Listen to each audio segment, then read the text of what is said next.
تو اللہ تعالیٰ مارا ہے کہ اگر تم یہ سمجھتے ہو نا جنت آپ کے لیے خاص ہے یہودیوں، اور تم اللہ تعالیٰ کی بڑی لاڈلی امت ہو، تو دل میں کبھی تمنا تو کرو نا موت کی۔ سر جو لوگ اللہ سے محبت کرنے والے ہیں نا، ان کے دل میں تو ہر وقت موت کی تمنا رہتی ہے۔ صحیح مسلم میں حدیث ہے، جو شہادت کی تمنا کے بغیر مرا وہ کفر کی شاخ پہ مرا، نفاق کی شاخ پہ مرا، منافقت کی تمنا تو موجود ہے۔ بخاری میں حدیث موجود ہے، سعد ابن معاذ کو جب تیر لگا گھٹنے میں، اب چھوٹا سا ایک زخم ہی تھا، گھٹنے میں تیر لگنے سے کوئی بندہ تو نہیں مر جاتا، ان کی مین رگ کٹ گئی تھی، پٹی کی۔ پھر انہوں نے دعا کی، اے اللہ اگر مشرکین عرب نبی علیہ السلام کے اوپر اب نہیں چڑھائی کریں گے جس طرح کہ انہوں نے بدر میں کی، احد میں کی اور آج خندق میں کی ہے، اس کے بعد اگر کوئی ایسا معاملہ نہیں ہونے والا تو اسی زخم کو میرے لیے کھول دے اور مجھے شہادت کی موت دے دے۔ یہ صحیح بخاری میں۔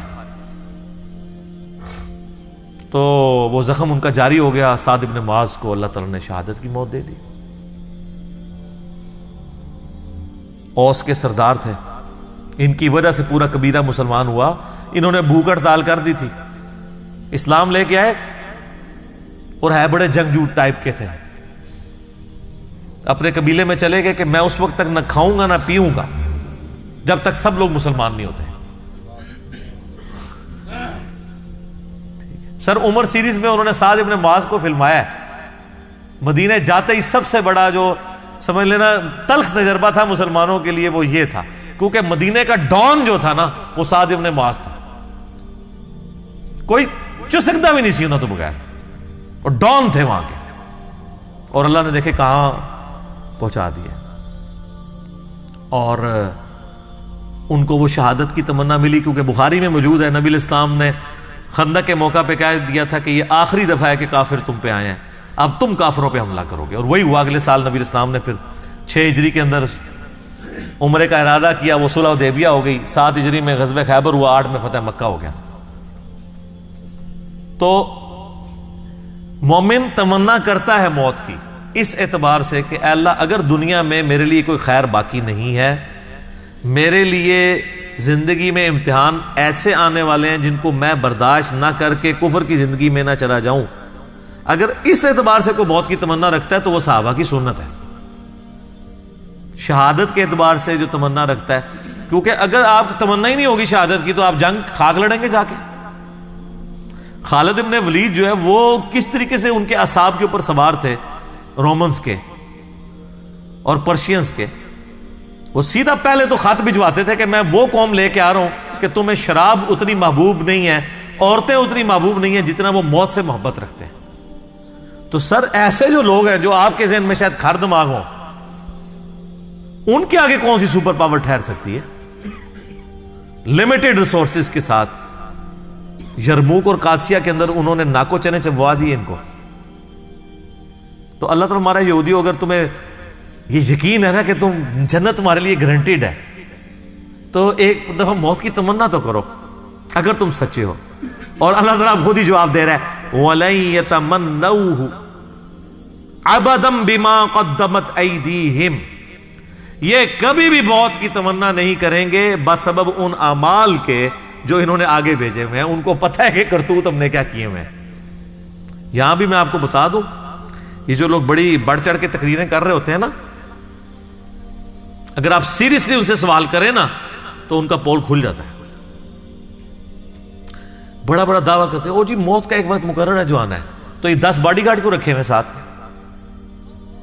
اور حالت یہ ہوتی ہے کہ بس وہ ٹائلٹ بغیر باڈی گارڈ کے جا رہے ہوتے ہیں، باقی ساری ایکٹیویٹیز اس طریقے سے کر رہے ہوتے ہیں۔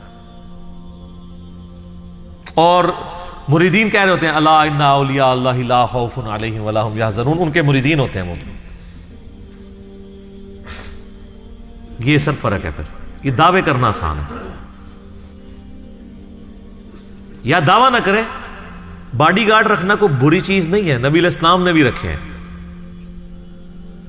ہاں جب وہ آیت نازل ہوئی سورۃ المائدہ کی، سورہ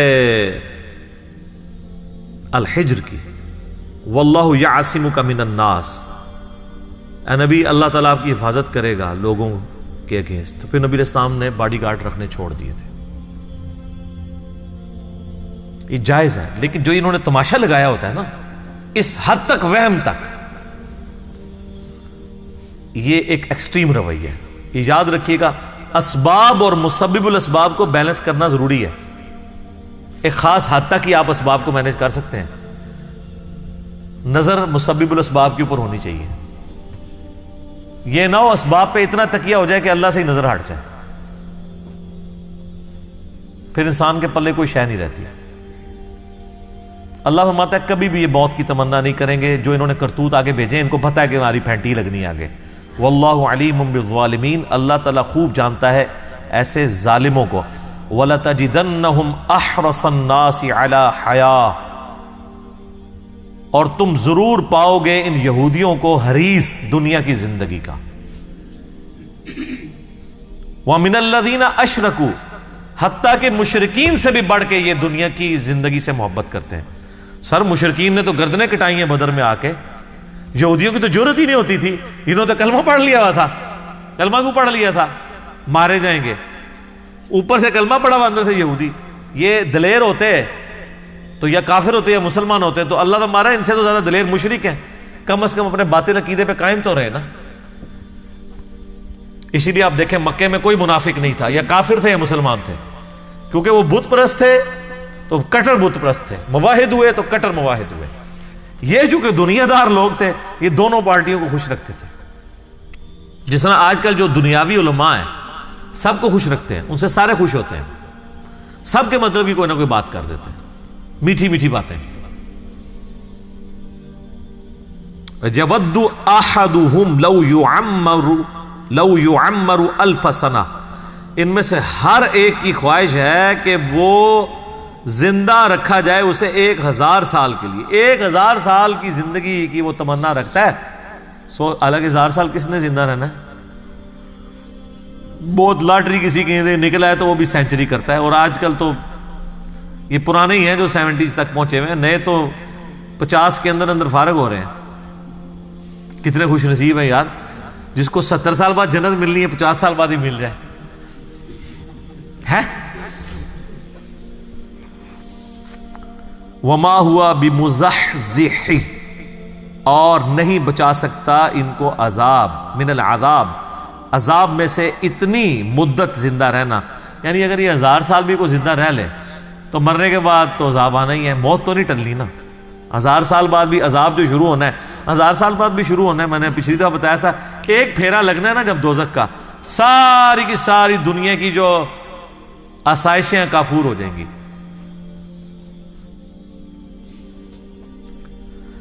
وما ہوا بمزحزحہ من العذاب ان یعمر، نہیں بچا سکتا ان کو 1000 سال تک زندہ رہنے والی عمر بھی عذاب سے.